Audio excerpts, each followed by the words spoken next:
Grant, well, we're in the house tonight, kindly with the invitation of Brendan and Nan Ryan. Very grateful for the opportunity to have a chat with you, and they're going to tell us about their life and times. So Brendan, if you'd like to kick off, just mention about where and when you were born, if you want to start there. Yeah, well, I'd start off by saying I was born down at the end of the road in a small galvanised house in 1937, and I was down there for so many years, for 2 years actually. I come up here in 1939. This was a land commission farm that my father got from the land commission from being working in Barry's, which is Barry's, the estate at the time, and it was divided. And as we say, we moved up here in 1939, and I lived here all my life, which I'm still here today, thank God. And from there on, I went to school in Dangan. I started off going to school in Dangan. I wasn't too young when I started off. I was nearly 7-year-old by the time I went to Dangan school. Up across the fields, up by Dangan Castle there, and out above at Dangan Chapel. On down the road then, and into the old school, which is still there, who Janet Hughes is living in at the moment. Well, we just for a second, the first house, Brendan, where was that? The first house was down at the end of the road here. Okay, on where the main road is now, is it? Where the main road is now, right, that's where we're down at the end of the And Owens. Yeah, Owen, at Owen. at the new house. Yeah, Oh yes, of course. down there. Yeah. And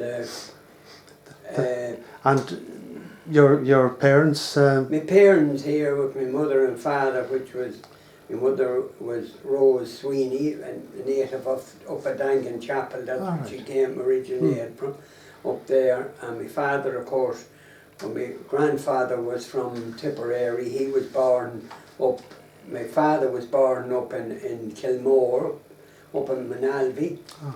And I went on, as I say, on from there, going to Dangan school, on up to Dangan school, probably repeating myself here a bit. No, you're fine. But anyway, from there, went to school to Master Kelly and Miss McKittrick, of course. They're long passed away. And I was up there until we used to go to school, and we used to have, in that particular time, there was no such thing as central heating. There was a fire, an open fire, an open grate, and we used to get around, go around, the class would be put all around that for, in the morning time. Now we used to get the sticks, but at lunchtime, myself and another fella called Sean Mulvey, the Lord rest him, we used to go to the Dale Hill, and this is at lunchtime, and bring back bundles of sticks. But when we go back, we'd get Sean Mulvey and I'd get a slapping for we were taking too long. But that was part of it anyway. So, but then a job I used to get then was Christy Kelly, the Lord rest him as well, and saying a lot about people that died. Of course, naturally. This is after your school days, is it? No, during school. School. He used to be in with Miss McKittrick, and when Miss McKittrick would be in there playing the organ, he used to hate the music, and I'd be sent out to mind him, stay outside with him, and I used to encourage him to keep crying every day or to get out. And that went on for a while anyway. I suppose we have to remember that Christy turned out to be a great musician himself and had a band of his own, and his father previous to him had a band, Kate, the Lord rest him too, and that type of thing. So maybe Nan, do you want to bring us up to speed with your early life? Yeah, well, I went to school. I was born in the Moy. Ah. Yeah, and I went to school in Cole. Whereabouts in the Moy? Beside Kyo's there. All right. Yeah. Yeah. And there's a big house there now. It wasn't, it was a cottage in the Mall, yeah, like Joe's. And I used to go across the bog to school. Right. And The Mass Path, is it? yeah, the Mass path, down Tom Balls, down that laneway. And that we used to love, as I said, when May Day had come, the 1st of May, the shoes and all would be thrown off and all that, her crowd rhymes and McCormick's and all the children from up there, we'd meet and that. And then when I came, I suppose, to what could be 12 or 11 or whatever, around 10 or 11. And on a wet day then, Mammy, Lord Merchiner, had a big rally bicycle, big high bicycle. And I used to get that. That was a great privilege to get the bicycle, to go around the dark road, up in angles. And For a spin type of thing, is it? oh, no, going to school. Oh, go to school. Oh, Right. yeah. Oh, It would be only on a wet day that All right, you get the bike. I'd get the bicycle and so there was a whole crowd clapping. Do you want to tell us about your parents and your siblings, any brothers or sisters? And No, no brothers or sisters, no. Just your parents? Yeah, Mammy, Lord Merchiner and that, yeah. Right. Yeah. So, And any stories about them that you can remember in your youth? Do you remember your grandparents? no, No. no. No, I go back now and I And your grandparents are parents and my siblings? grandparents, I go back to my, I can remember one of my grannies, which was Mrs. Rogers. She lived up there at the chapel. And I can't remember any of my grandfather or anything. He came from Tipperary, my grandfather, but I can't remember ever seeing him. Right.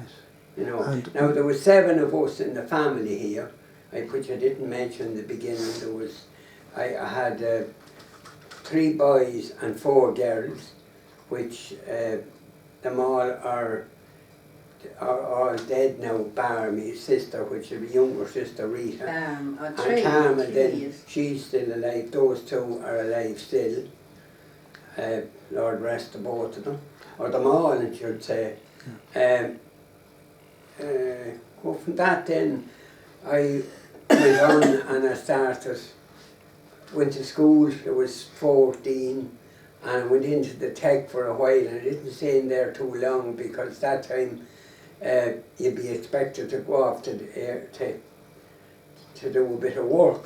And my father got sick here at the age of 40, and my mother was trying to rear the family after that, so I didn't get too long going to school. As I say, I went to the tech, and after that then I going to the tech, I come back, I was home here for a while, and I used to be out there doing cutting thistles and all that type of thing in Barry's. And just where did you come in the family? I was the second youngest Oh, right, in okay. the family, second youngest.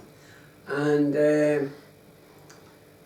then I started, as I say, working in Barry's and all that, and then I got a job in 1955 in the quarry. All right. Bremont Quarry opened up in 1954, and I got a job there working in it up until, up for 22 years I was in it. I was driving a lorry and I was doing bits of different type of stuff, you know, like watching the mills and the switches and all that type of gear, and maybe sometimes driving the dumper. Then it became driving a lorry, and it went on from there then that the redundancy came up, and I took the redundancy and I came home here and I bought cows, milk for a good few years. But after 4 years here, I got fed up here, being so used to being on the road with the lorry and one thing and another, and be up around Dublin and all there.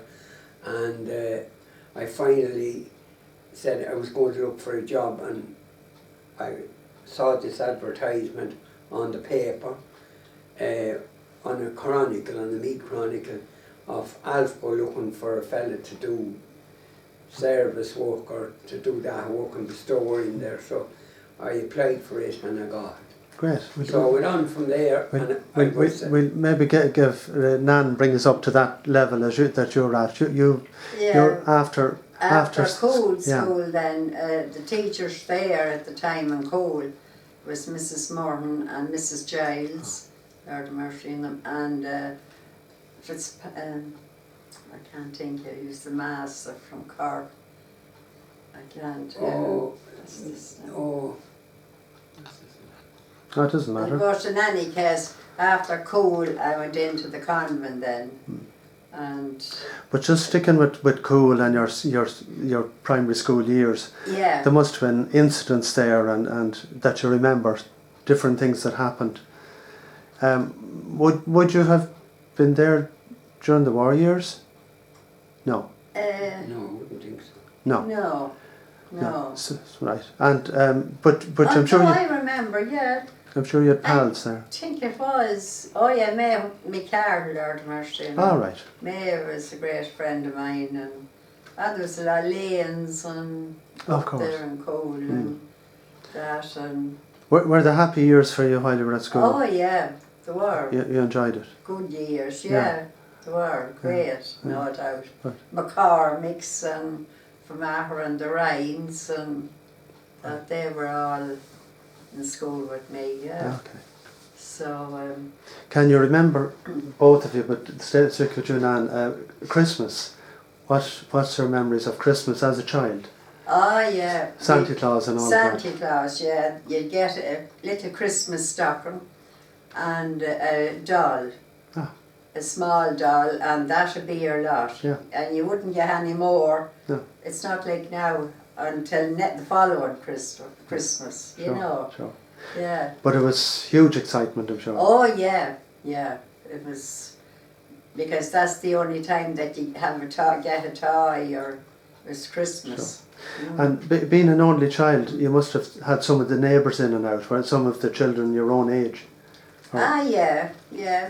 As I say, Mamie Cartle and Jenny Weldon, and there was to be up and down with me, and then McCormick's, and yeah, and then when I finished school, then I went to work in Fowlers in the big house in Rathmilline, All right. and I was there for what must be 11, 12 years. Right. So Maybe Brendan, you'll tell us about your Christmas experience and. But the Christmas What you can experience remember. would be similar to what Nana said there. You get very little at Christmas now. Okay, my mother used to do her best for what she had. Of course. She'd always have a turkey and she'd have pudding, and that'd be a great treat to us, I of did course. that, yeah. And we'd always have that, but out from getting toys and that, I can hardly remember getting. I might have got a hobby horse one time, which was a great treat to me.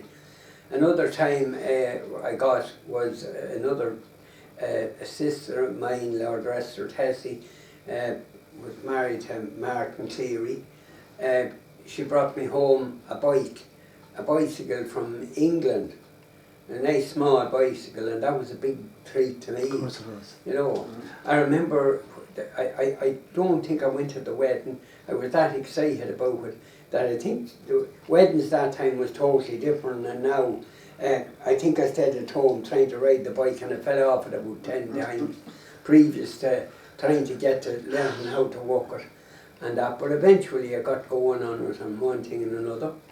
But there were Christmas, I mean, when you look back and know how Christmas is now, but then it was just as exciting, even though... Oh, it was, even though there was very little Yeah. now. Now, to this particularly now, you see what goes on here now, like with all sorts of build up to it and advertisements and televisions and this, that and the other. It's totally different ball game altogether now. But it's a very special time for you that you It was remember. a special time there, the very same as any other, it's a special time still probably. And going to midnight mass was a big thing that time. You go to 12 o'clock mass in the night. One of the big problems was that time, okay, some of the boys that had go to mass, it come back into the chapel and they'd be kind of full of drink. But there was one night in particular, and the crib was always down at the back door. And there was one particular night, I'll not mention his name, But the Creator, Lord of Mercy, and he's dead of course since too, fell into the crib. And there was a big commotion at the back of the chapel to get him out of it. So, but however, they got him out of it and he got up and went along with the rest of the Mass. But them type of things, like the like of that doesn't happen nowadays in the line of midnight Mass. And you'd come out of midnight Mass and it could be snow and we'd walk, a whole crowd of us would walk back down here, down the road the whole way, down along. There was no such thing as cars or anything in that lane. And there would be a crowd. The church would Oh, be full, packed. full. You wouldn't, I'm telling you that you'd hardly get into the chapel that time now. Yeah. Crowded out and all that type of thing. Oh, yeah. And what way were the houses decorated? There was some decoration. Oh, yeah. Oh, there would, Oh, holly, yeah. a lot of holly. Holly, and Holly. now there would Yeah, be holly decorated, you know. and the old-fashioned things to one They'd side be of the the house. to the other. paper decorations, you know, the Oh, coloured. paper and Sure. The coloured. there wouldn't be now much lights. No. No such thing as lights. And the other thing we had was in our time was we'd no electricity on till the ESB came. The ESB came, which was a brilliant tree around here, you know. The eye lamp. Eye lamp. lamp. And then their thing came along, a Tilly lamp. And it was a great job. The Tilly lamp would be lit there in the evening time and it was worked with paraffin oil. You keep it pumped now and again to keep it going. Your earliest memories, though, of lighting was the candle, was it? Oh yeah, the candle. Yeah. Oh yeah, Yeah. the candle was the thing. Yeah, big candle At the start. at the yeah. start, Right. and then came the And just the to Tilly lamp. give people an understanding of houses at that time. Now, all houses, there wasn't much difference in them. No one, Oh, or nobody was different. Oh, very no. few was No, there were No. very well, few. well They'd be off. all the same, you know, So- big There houses. was You wouldn't- very few. No. You wouldn't have until 53 or so, you wouldn't have had electricity. So before that, you had the house without lighting, without, that's to say, electricity.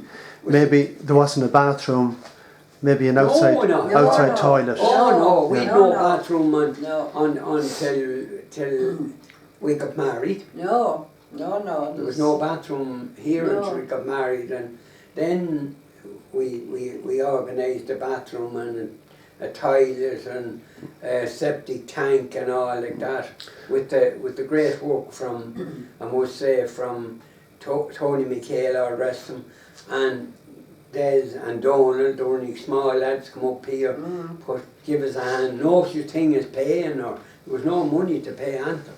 Only just they come up as a neighbour and we'd buy the bit of stuff and put down the pipes or clay or I got them down in I was working at a quarry at the time and I used to be in different parts of the country, and we got these down in the Flemings down in Laois.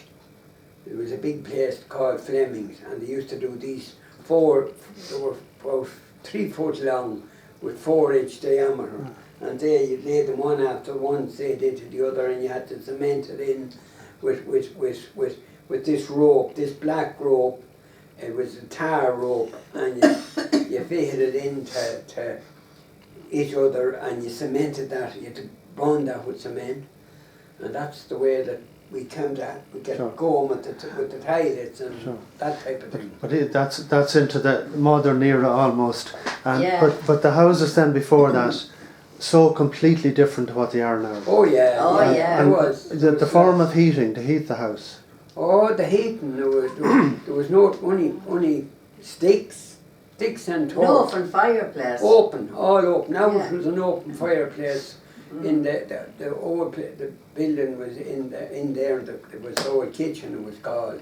This is only new here, but old kitchen, and this was in what year would that have been? Around 1960 or 62. All right. Yeah. We were married in 62. Yeah, well, we then we got married then in 1962. 1963, and we're here ever since. But going back to your earlier house and what No, we never were in any other house. No, but before you modernised this house Oh, yeah. and before the electricity and all of that, you know, people of your grandchildren or even maybe your children would find it difficult to visualise a house the way you lived, we all lived. Yeah. Oh, We they had couldn't visualize. 70 years ago, we'd say. I don't know. know if it was any, the boys of today, the 4 boys we Oh, the have, lads we here. 4 boys. Remember out there. And they'll yeah. remember out there, the back door Ah, was yeah. there, this here. Well, this That was is the the- window. That was the window, back that was the wall back of the house. Of the house. And on the right hand side was the scullery. Yeah. Now, we had our wedding at home here when we got married in 1963. Yeah. And we had our wedding and we had a what you call it? Big marquee A out big there. marquee out there. We Yeah. had to drive. I went to Dublin, collected it, and the Lord rest poor Matty Lynch come along with me, and we set it up out there. And the reason being, my mother wasn't well at the time, and she was sick in here in this room. And we had a great day, but the only problem we had on that particular day was it was the month of September, the 4th of September, and the only problem we had that day was the wasps. We Did they eat you? nearly eaten alive with wasps. And the wedding went on for nearly The a wedding week. went on for a year, and as Matty Kerrigan says, he always says it still, he'll never forget the day, the wedding. He says all Brendan's friends came to visit The him, wasps. the wasps. Yeah. Yeah. So that then But at Christmas too, always Mammy Lord of Mercy would make the puddings in a cloth. All of us, a big cloth. And I used to make them until recently, you know, to she still I'd makes make them. the white cakes and the Oh, one the over brown there, bread. or brown cakes or whatever. But she used to make them and hang them up, you know, for weeks before. So that was a huge excitement, the whole build up to, Oh to yeah, Christmas. yeah, Yeah. yeah. The other thing coming up to Christmas, in that, well, not in latter years for us, but on even when my father died, my father was in 82 when he died, and we used to kill a pig. We were getting up a little bit at this stage in the world. My father used to kill a pig, and out there, and we used to put him have him out in the shed on concrete and straw, and for curing him, curing the pig.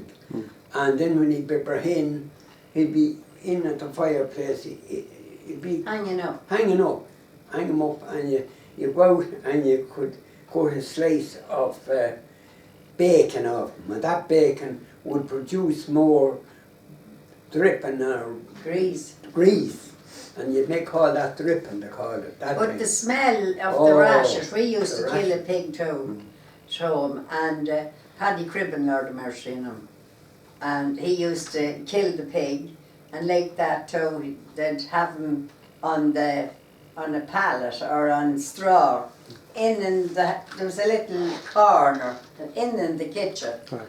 And the pig would be put down and the straw over him, and then Paddy would come then every whatever and take the sides up on the table and resalt them and that and put them back down again. Right. Yeah. And then, as Brendan says, you'd hang them up then. Right. But the smell of the rashers coming up the road, you get the smell. lovely smell. You won't get the smell now of the bacon or, you know, rashers. It's beautiful now. So we went on in life from there, and as I say, we 4 sons. Christopher came along first, then Julie, then Dennis, of course, and then after 10 years, Raymond. Yeah. Yeah, came along after 8. Yeah. Yeah, and then we have 12 grandchildren. They're all 9 around. boys and 3 girls. Yeah, all Only around 3 the sea. girls. Yeah. Just before the wedding, just going back to your courting days and entertainment, and where did you go? What did you do? What was the entertainment of the time? Like when Going to dances, we'll say. We went to Summerhill Carnival, which was a big occasion that time. Well, tell us about that. Yeah, we'd go there, and every night But I wasn't going with you at that No, time, no, at the no, carnival no, no, time. no, not that- carnival. We were But, very young but you at do that. remember the carnival? Oh yeah, Oh, I used yeah, to yeah. go to it, all right, Yeah. but I wasn't. Sure. No, Yeah, she we had nothing got to no. do with me that time. No. Then we used to go on the bicycles to Kilcock, to the cinema, Oh, did you? Right. Yeah. an odd time as No, well. we never went. I never went to there. This was Nan's. Yeah. We never went to the cinema. Yeah, we did. No, to yeah, but in the Kilcock, I car. think. We always went in the car. I got a car when I was 17, which was unbelievable. Sure. I bought what you call him, Youth of the Land taken here, Jim Hatton, Lord rest him, which would be Carmen Hatton's husband. And his uncle had a car and he was giving up driving it.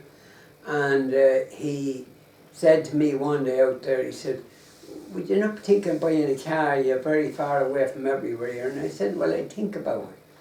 And he said, I have a lovely Ford Prefect, bench seat and all like that in it. Petrol, of course, no such thing as diesel that time. And I said, how much do you want for it? Oh, he said, I'd want £130 for it. £130, I said. And he said, yeah, but if you hadn't to sell, and I think I was starting to rear a few calves or something, or I had a couple of cattle anyway, but I got to sell something, but I hadn't all the money. And fair play to him, he said, well, sure, look at you, you'll eventually get it all for me. So I'm nearly sure it was £130 it was. And it went on anyway. I got the car. I insured it with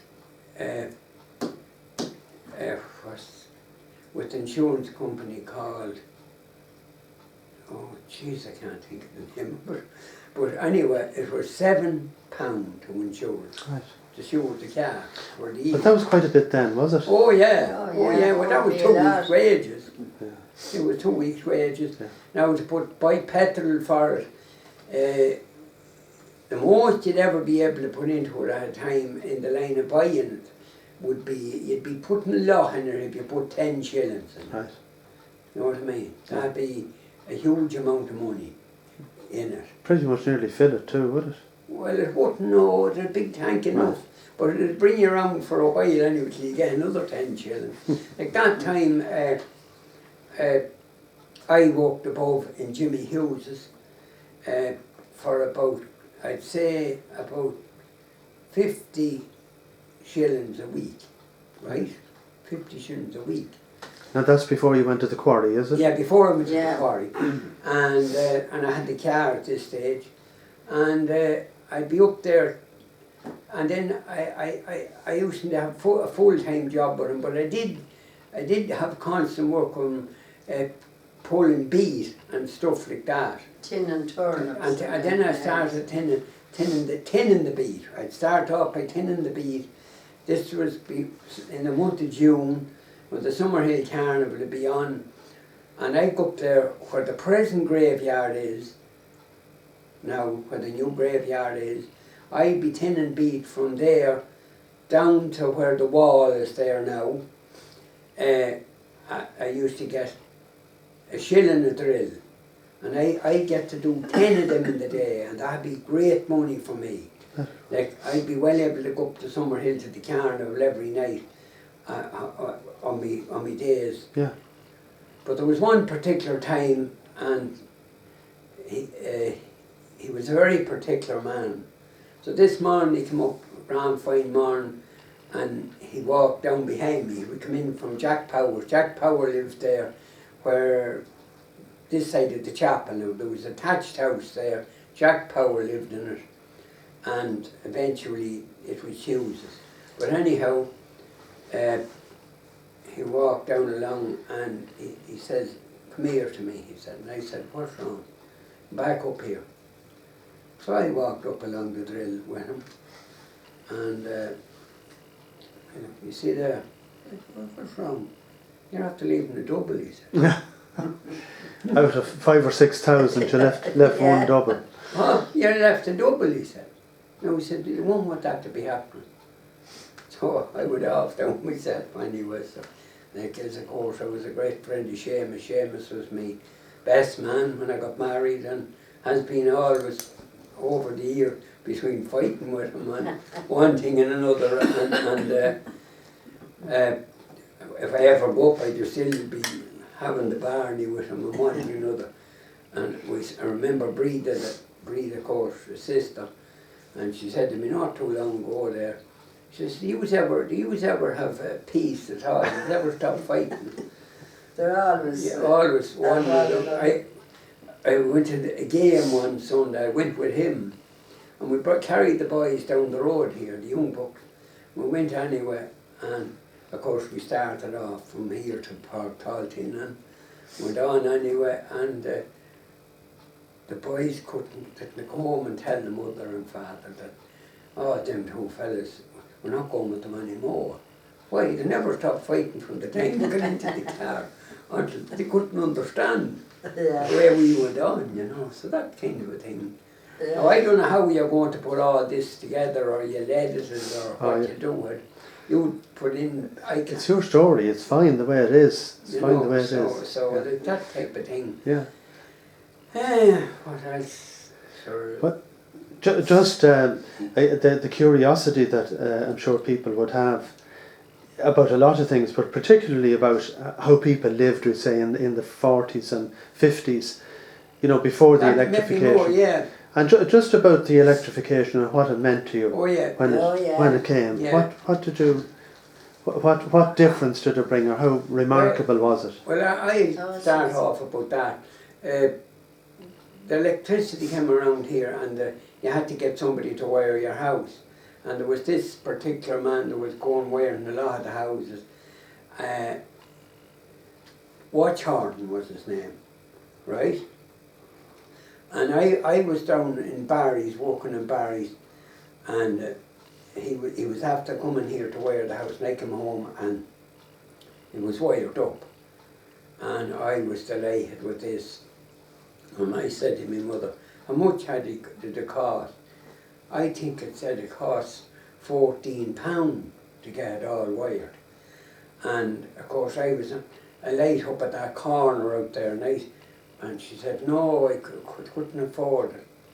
And anyway, that went on okay, but there was no light put up. So it went on anyway, and I said, no, I'll get a light of some description.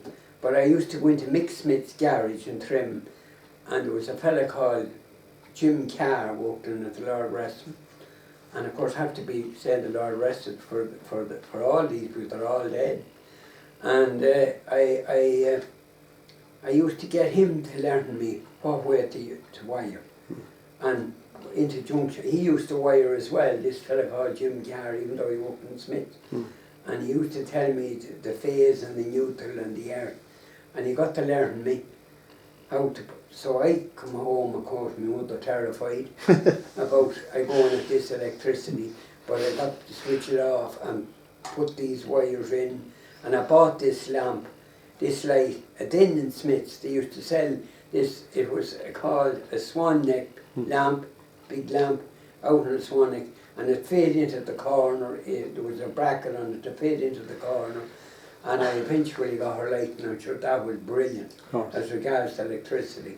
Then it came along, and of course then we got, what's the sense we got as electric? Oh, just a few bits and pieces over the time as regards maybe Initially, kettle. how many lights did you have? Was there a light in every room?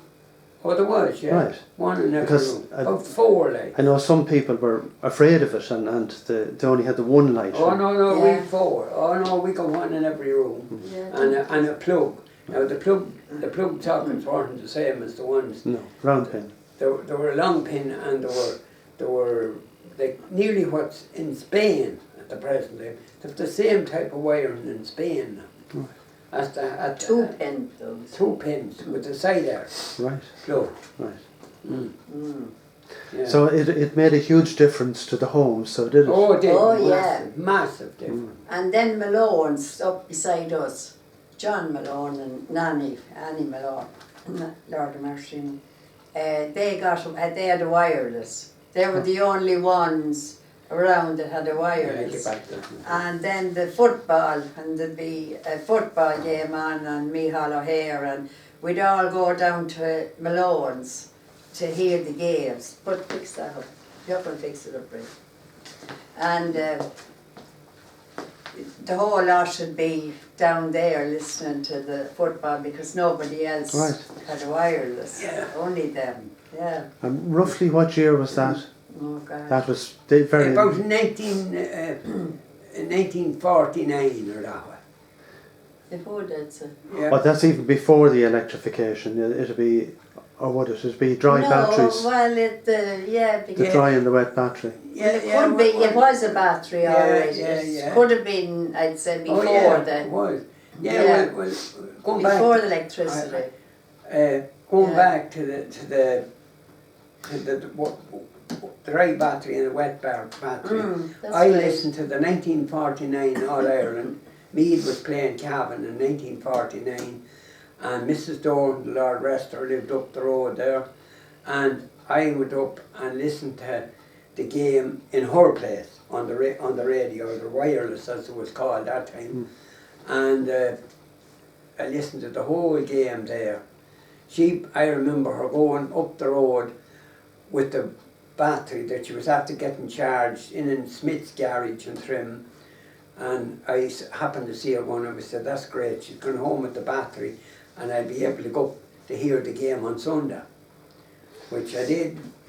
And that's the reason I'm always able to say I saw every Meath team that won in All Ireland playing, apart from, and I did see that Meath team after in Croke Park, the full Meath team.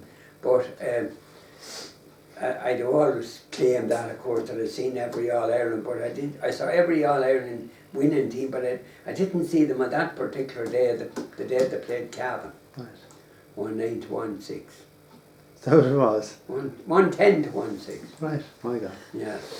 If some memory. I just say his memory's beginning to go by times. If he'd come in, and, No. you know, and where's my glasses? And they could be on sitting on top of But that. along with that, then I could name that Meath team the very same as no problem naming the Meath team, the same named the 67 Meath team, and because I became involved in, I used to go in as a young lad up to Shaw's Field. That was probably a bit of the out the back of Shaw's Field, and one thing I can always remember is, the Lord rest him, your father, Sonny Holmes. He had the desperate kick of a ball. If you happened to be on front of that ball when it would be going, I used to be playing in the goals, and I'm not kidding you, if he got that ball, he just put it through a stone wall.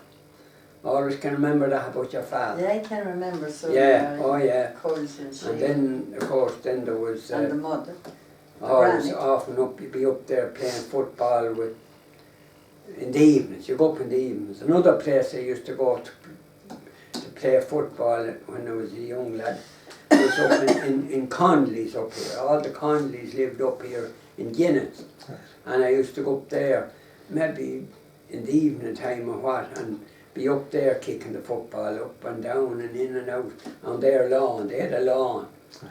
Yeah. And then the other thing I used to remember a lot was the gymkhana's. They had gymkhana's up in Conley's, where the working horses of all around here, it'd go up there the Sunday, and they'd call it, it'd be one special day, and they had the course was, there'd be a big pole in the middle of the field, and they had to gallop all around this field, and then they go around. They had to go around the pole and back out, and the one that would be first down to the line, then it'd be the winner. Right. That was the gymkhana type of thing, you know. They were working horses, were they? Working horses. Right. Oh yeah, yeah. Right. The other thing I was big into in the 60s, I suppose, was terrier racing. Oh, right. Probably it'd be shocking if I missed telling you all about that. Now, there did a lad from Dunor tell a lot about it on the radio one Sunday, but anyway, we used to be racing dogs, little terrier dogs, household dogs and all them type of things, collies and Jack Russells and the devil knows what. And we used to go, this was even before we got married in the 60, Yeah. 59, 60, all that type of thing. Because I had the car and I was able to go to these places, and we used to go up to we started off by going to, well, we went to Kyle, we went to Enfield first. Jack Lynham used to have a track up there, and we used to go over Sunday evening, all crowd from the Moy, John Malone, of course, and all them type of lads. They'd be above in Enfield, racing these dogs. Did you have a dog yourself? Oh yeah, Oh, oh yeah. God, aye. And Nan had a dog, and we'd bring them, and there used to be more rows over these dogs. And some of the dogs, anyway. The dog win, and he wouldn't tell me the doggers that have him stopped or, you know. But you'd be back, and there was a bookie there now. A fella called Larry Burton was the bookie. And a big bookie, and betting, taking bets, maybe 3 or 4 to 1 you might get. And there'd be 6 dogs in the race. 6. And they'd be graded. Now you'd have to bring them up and try them, and they'd be graded. And then there'd be a race card. I'm awful sorry I didn't get to keep the race cards of all that. I missed that a lot. But anyway, they'd be racing, and they'd be, and sometimes some of them would run out the track or out the traps, and one lad is sticking the other lad, and there'd be a big tumble, and one of those dogs would be useless and trot down and get over the leg and win, and he'd get £1 for winning. Wow. Yeah, £1, that was the prize that time.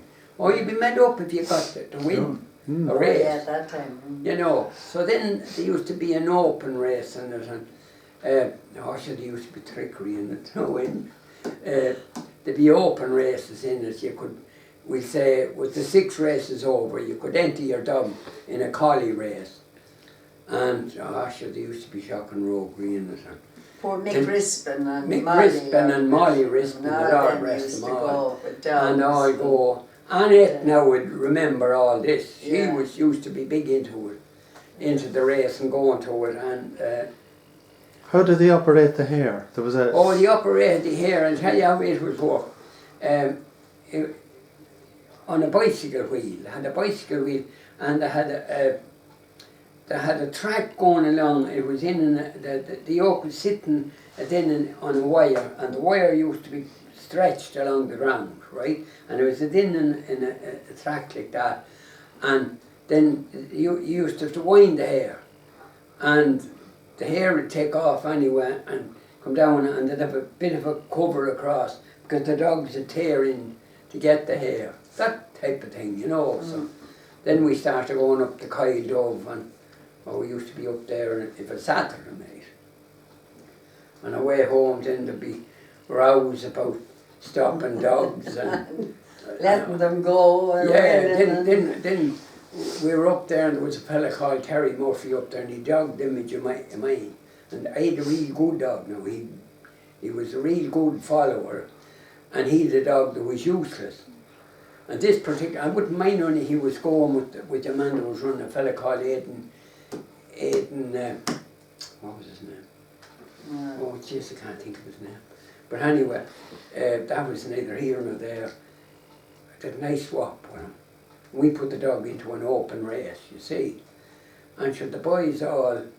Knew your dog was a good dog. Oh, good dog. And all bet went for my dog. And so I hadn't they saw me with the dog. And so I hadn't my own dog at all. The other lad had me. Oh, so we were nearly ran out. Oh, jeez, there was ball. But the only thing that stood to was Aidan Ward was this fella's name. I'm after thinking of his name now. I don't know how you're going to manage to put all this into Anton. But anyway, that's neither here nor there. The Aidan Ward kicked up war over this happening. Because the bookie had to pay out. Yeah. Sure, a couple of the boys, Murphy told a few of the boys, and they told a few of them, and the back on the other dog that I wasn't leading. And sure, he won't be my dog. And then we started down in track of our Mornington. own. Really? Down in Mornington. Down in Mornington. Yeah, we started dog track down there. We were down there for a long time. Running dogs in Mornington. Yeah. And he used to come then. Mornington at the sea, you mean? No, at the sea, down the sea, yeah. Peter Yeah. Keogh, Lord rest him, used to come with us, and Billy Mulvey, Yeah. all yeah. down there. Yeah. They used to be part of the organisation that used to be part of the show along with me, one of these dogs. And oh sure, they used to be. Oh yeah. And then we went into a place in Dunor. There was a pub in Dunor, and we got the little paddock behind it, and we used to have a track down there, and there'd be all the lads that would draw it. But then they started coming and they started breeding the dogs, whippets and yokes, and you think, you know, this type of thing.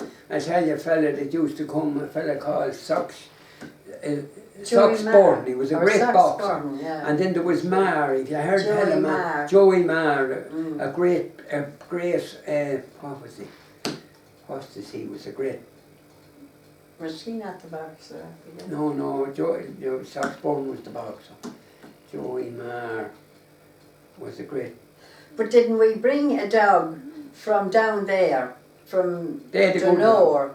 There was a good dog down there. We brought him up to Kyle Dove and entered him in a Kyle Dove. No, we didn't enter him in Kyle. Did you? No, we brought him up. There was a race track started up over in Kilcock. Oh, it's Kilcock. Above in the big, I don't know what the name of the place was around, but we brought this dog anyway.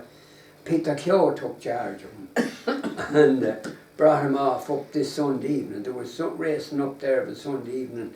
I don't know how come we hadn't any that particular day, but brought him up anyway, put him in. And this fella that owned it was very contrary and told us to be very careful with this dog. He was a reasonably good dog now for in the track. So we brought him up thinking we're going to win a race with him anyway. Put him into an open race. The next thing he ran down the track, he never Wasn't seeing. we'd never seen him in the next thing we saw him No. going out across the field, Oh my heading God. down for Barry's Oh, yeah, of yeah. Larch Hill. You couldn't believe it. And oh God, you might say, how are we going to manage? Going to go back to down tell to this Dunor and guy? tell your man the dog Because was we'd be gone. going down the next day, the next Sunday. Well, yeah. I think we escaped them anyway, somehow or another. But anyway, But you never found the dog. no, but what I tell you the story. Anyway, he Done for a we while. went on for a week, and we were coming home one Saturday. We used to be down there the Saturday evening, one. And we were coming. That's how we were able to go up there the Sunday. And we were coming home from running the track down there, and we were coming up the street. This is in a week or 2 weeks. Oh, yeah, could be. Maybe yeah. 2 weeks. Mm. And we were coming up the street,